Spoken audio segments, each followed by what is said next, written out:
Hey yo boy, what is up mga kadale? So quick video lang tayo mga kadale. So mabilisan lang. At ayun na nga. At I would like to share this one. Nakita ko kay Kalbong Gala to mga kadale. Ayan. Yan oh. Ang tawag dito kasi nakita ko dun sa Google is ang vacuum gas filter. Ayan, so ang tawag dito talaga ay vacuum gas filter. So ayun mga kadali, at linagay ko na siya. Ito kadali luma. Ayan, so kung bubuksan ko to kadali, makita nyo parang medyo maitim na sa loob yung pinakaputi nya. Ito, so ang aking diagnose dito kadali, ayan oh, medyo may singaw na siya. Ibig sabihin, barado na to kadali. At ayun nga, shoutout kay Kalbong Gala ulit. Yan. So, makita nyo yan sa tabi ng ito, dipstick ng ating engine. Ayan, tapos makita nyo yung plastic. Pero yung ginamit ni Kalbong Gala mga kadali sa video niyang isa na nakita ko is gas filter na pang motor. So ayun, pwede rin yung kadali, pero sa akin, for my own opinion, Kalbong Gala, shout out, bumili lang ako ng replacement. So nakakakita kasi ako sa may Google or sa Lazada or Shopee, shout out ulit Lazada, Shopee. So nakita ako urig 1,200. Ayan.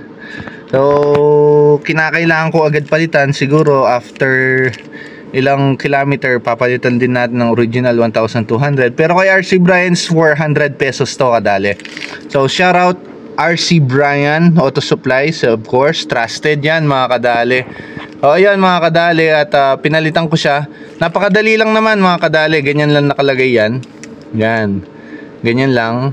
Tapos yung hose sa taas, ito yun. Tapos yung hose sa baba, ayun.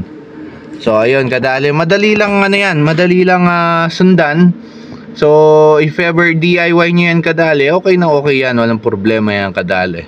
So ang based on my own experience kadali, na iba ang takbo. Yan, yung mga nabibitin ka, low power, tulad nga ng sabo din ng Kalbong Gala, shoutout ulit sa'yo. Yun, tas yun talagang maglo-low power siya. Nung nakuha ko tong aking Toyota Hi-Ace na GL Grandia kadali, low power.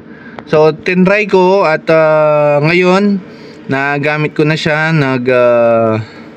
Saan na ba ako nagpunta? Nueva Ecija, Dingalan, tapos Manila. Siguro mga 4 times na rin mag Manila. Ayan ang resulta. Binibigay niya yung power na gusto mo. Parang hindi na siya barado, ganun. Parang hindi napigil yung takbo niya. So ayun, shoutout ulit Kalbong Gala. Salamat sa tip, at ginawa ko na ito sa aking GL Grandia.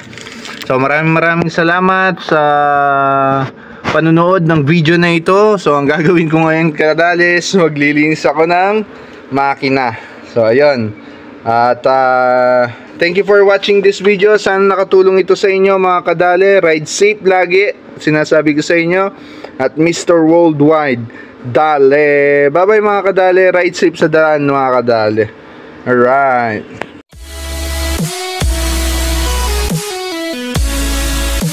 Hey yo boy, what's up mga kadali?